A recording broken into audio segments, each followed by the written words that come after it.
তৃতীয় অধ্যায় ১০০ বছরের পুরনো অভিশাপ। পরদিন সকাল থেকেই জমিদার বাড়ির পরিবেশ অস্বাভাবিক। রানী মৃণালিনী ভোরে নিজের শয্যায় অজ্ঞানাবস্থায় পাওয়া গেছেন। তার সাদা শাড়ি নিচের অংশ কাদা ও শ্যাওলায় ভরা, ডান পায়ের গোড়ালিতে গভীর আঁচড়, যেন কোনো ধারালো কাঁটা ফুটেছে। কিন্তু মহলের সব দরজা ভেতর থেকে বন্ধ ছিল। জমিদার রুদ্রনারায়ণ হতবাক। রাজাবাবু খুব চিন্তায় পড়ে গেলেন। তিনি রাজবৈদ্যকে খবর পাঠিয়ে জরুরি তলব করেন। আজ কৃষ্ণপক্ষের একাদশী তিথি। গতকাল রাত থেকে বৃষ্টি শুরু হয়েছে। ভোরের দিকে বৃষ্টি একটু কম হয়েছে। আজও ভোরে অরিন্দম ফুল তুলতে গিয়েছিল, মাথায় মানকচুর পাতা চাপা দিয়ে। ভোরের ঘটনায় আজ অরিন্দমদের প্রাণ প্রায় যায়। সে আজও কৌতূহলী মনে ঝোপের আড়ালে গিয়ে দাঁড়ায়। কিন্তু আজ তো রানী বসে নেই। দুদণ্ড ঝোপের আড়াল থেকে তারপরে ভয়ে ভয়ে ঘাটের কাছে যায়। পিছন ফিরে দুটো সিঁড়ি ভাঙতে যাবে, সামনে তাকে আঁতকে ওঠে সে। বৃষ্টিতে ভিজে রানী দাঁড়িয়ে। ঠিক তখনই বিদ্যুতের ঝলকানি। রানীর মুখের জায়গায় অন্য মুখ। ভয়ানক বিরক্তি নিয়ে বলল, তুই আবার এসেছিস? এত সাহস! খুব শীঘ্রই। বলতে বলতে মেঘ গুমরানির সাথে অট্টহাসি হাসলেন। ভয়ে অরিন্দম চিৎকার করে বলল, রানীমা! তখন রানী ঘাটের উপর পড়েই জ্ঞান হারায়। খুব অসুস্থ হয়ে পড়েন। মাথার ধার লেগে কেটে যায়। রাজবৈদ্য চিকিৎসা শুরু করেছেন।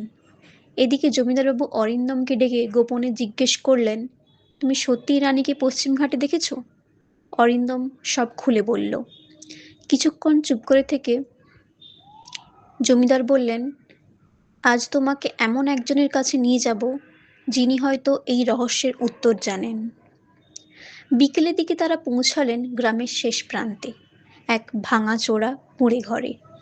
সেখানে থাকেন ৯০ বছরের বৃদ্ধা কিরণময়ী। লোকমুখে শোনা যায় তিনি ছোটবেলায় জমিদার বাড়ির দাসী ছিলেন। সব কথা শুনে বৃদ্ধার মুখের রং বদলে গেল। তিনি কাঁপা গলায় বললেন, আমি জানতাম একদিন ও আবার ফিরবে। অরিন্দম অবাক হয়ে জিজ্ঞেস করল, কে? বৃদ্ধা ধীরে ধীরে বলতে শুরু করলেন, আজ থেকে প্রায় ১০০ বছর আগে এই জমিদার বাড়ির রানী ছিলেন ইন্দুবালা দেবী। তিনি ছিলেন অত্যন্ত দয়ালু, কিন্তু জমিদারের সবাই ছিল এক ভয়ঙ্কর তান্ত্রিকী, ভৈরবী কপালিনী। সে দাবি করেছিল জমিদার বংশকে অমর করতে হলে মানব বলির প্রয়োজন। রানী সেই প্রস্তাব প্রত্যাখ্যান করেন। এরপর ভৈরবী প্রতিশোধ নেওয়ার শপথ করে। কিরণময়ী একটু থামলেন। বাইরে হঠাৎ বজ্রপাত হলো। তিনি ফিসফিস করে বললেন, এক অমাবস্যার রাতে ভৈরবীকে ধরে এনে পশ্চিম ঘাটের রক্তচাপা গাছের নিচে জীবন্ত কবর দেয়া হয়। অরিন্দমের শরীর ঠান্ডা হয়ে গেল। মরার আগে সে বলেছিল, আমার শরীর মরবে, কিন্তু আমার আত্মা নয়। যে বংশ আমাকে মেরেছে তাদের শেষ রানী আমার শরীর হবে। আমি তাকে প্রতি রাতে ডাকব, যতদিন না সে পুরোপুরি আমার হয়ে যায়। ঘরের ভিতরে নিস্তব্ধতা নেমে এলো।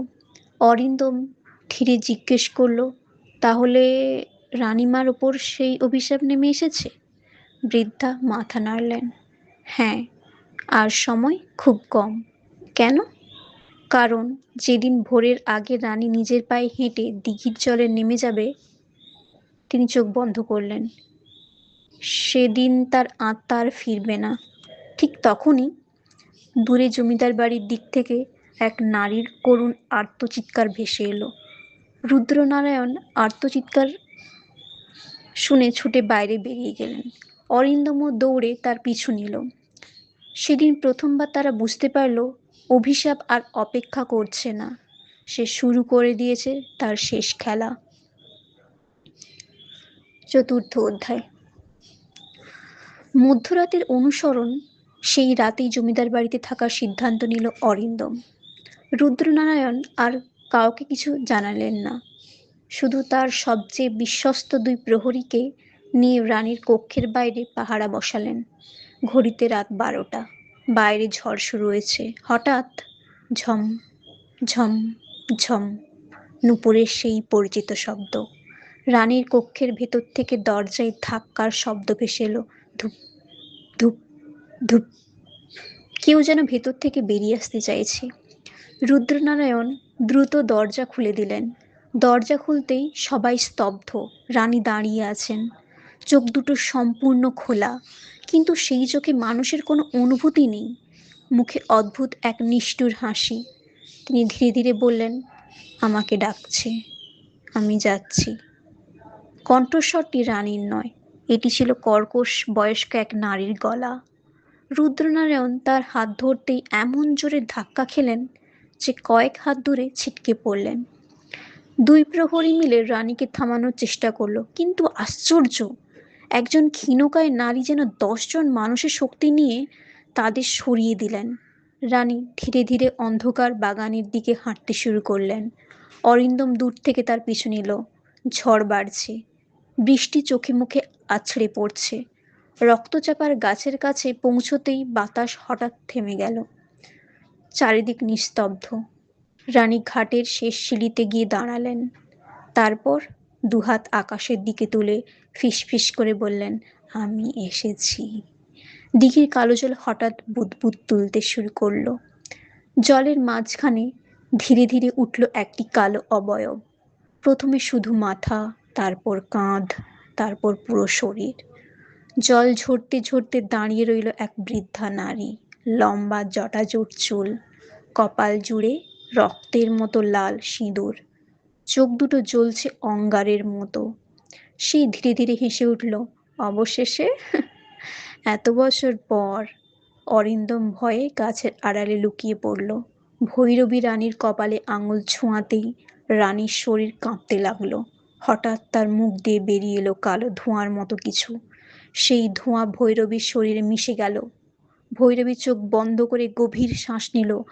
আর মাত্র 3 রাত, সে হিস হিস করে বলল, তারপর এই শরীর পুরোপুরি আমার হবে।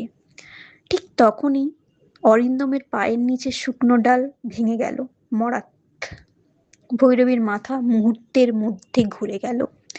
তার জ্বলন্ত চোখ সরাসরি অরিন্দমের দিকে। সে ভয়ঙ্কর হাসি এসে বলল, তুই আবার এসেছিস? ভালোই হয়েছে।